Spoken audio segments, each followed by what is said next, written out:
Olá, queridos amigos. Eu sou um servo de Deus. Essa é a nossa gota de sabedoria de hoje.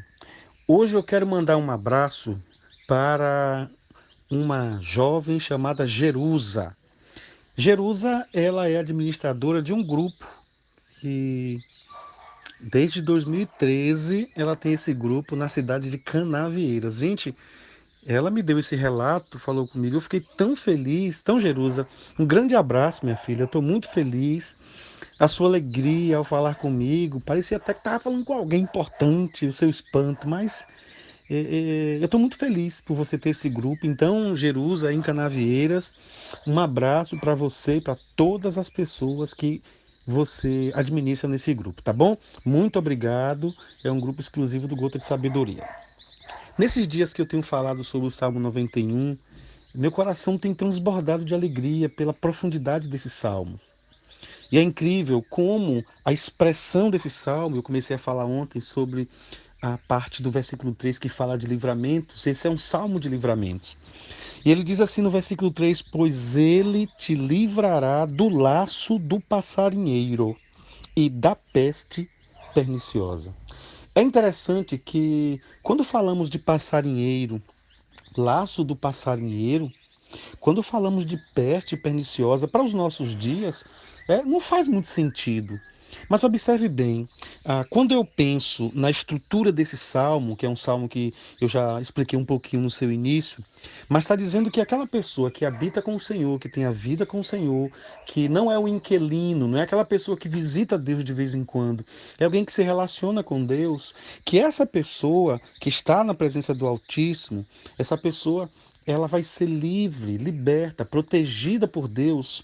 E a primeira coisa que ele fala é que Deus vai nos proteger, vai nos livrar do laço do passarinheiro. Observe que ele está falando de livramento, por isso que é um salmo de livramento. Ele vai nos livrar do laço do passarinheiro. Naquela época, o passarinheiro, vamos dizer assim em palavras bem mais fáceis, era um caçador. Só que esses passarinheiros, eles tinham redes. Imagine um passarinheiro que colocava um atrativo para os seus pássaros, para as suas presas, e quando eles se aproximavam, visualizando aquele alimento, eles jogavam a rede, pegavam os montões. Ou o que nós chamamos de alçapão, alçapões. É como se fosse uma pequena armadilha que ele também colocava comida, e quando o pequeno pássaro ele pegava na comida, acionava um pedacinho de cordão, de barbante, ou até mesmo de matinho, e fechava aquela armadilha. Isso era um assalpão. Então, seja por meio de uma rede, que ele pegava uma quantidade maior, ou por assalpão, que pegava um, no máximo dois, eles armavam essas armadilhas. Mas também a ideia deles com essas duas armas, com essas duas ideias, era pegar a ave viva. Essa era a ideia. Ou então, quando isso mudava o perfil, eles tinham uma espécie de fundas, que essa funda é como se fosse o que nós conhecemos por arco e flecha.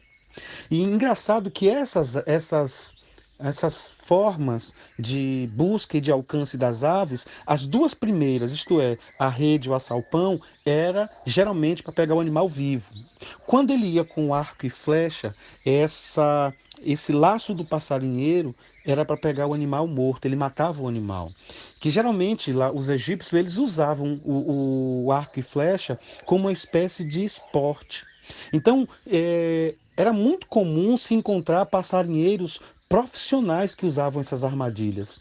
Então, esses antigos passarinheiros, eles sabiam como fazer o chamariz para as aves. Mas o que que acontece? Eles que geralmente levavam vantagem sobre essas asas, o salmista usa essa figura de linguagem para nos dizer o seguinte: olha, na vida de um homem, de uma mulher, você que escuta essa gota, saiba que na sua vida você vai se deparar, consciente ou inconscientemente, com muitas armadilhas. Seja por rede, para pegar você e toda a sua família, seja por um assalpão que vai colocar uma coisa que você gosta muito, que você quer muito para te prender, seja por um arco e flecha, você distante, isso te almeja, tenta te alcançar e alveja você, sabe? Na vida nós vamos encontrar muitos passarinheiros e passarinheiras. E é engraçado que o salmista está dizendo o seguinte: fique na presença de Deus. Por quê? Porque Deus vai te livrar desses laços do passarinheiro, ok? Então, a vida de uma pessoa que serve a Deus, ela precisa ter essa consciência de encontrar refúgio em Deus. A sua alma divinamente orientada, guiada por Deus. Então, esse passarinheiro, ele não é páreo, ele não tem rede suficiente para prender quem serve a Deus.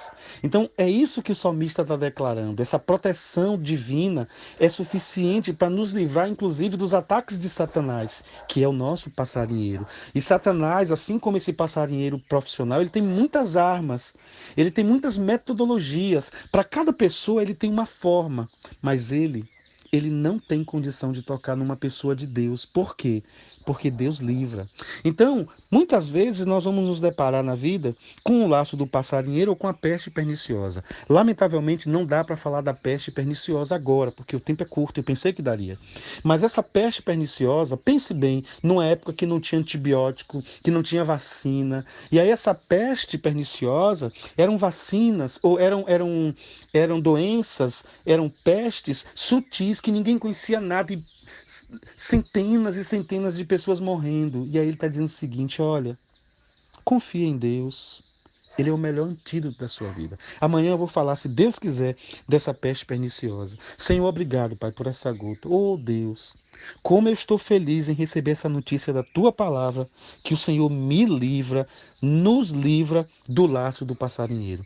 Quero te apresentar a vida de Jerusa, das pessoas que compõem esse grupo, de todas as pessoas espalhadas pelo Brasil e pelo mundo, que tem grupos no WhatsApp que passam essas gotas. E eu queria que onde chegar a minha voz, chegasse a bênção do Senhor, em nome de Jesus.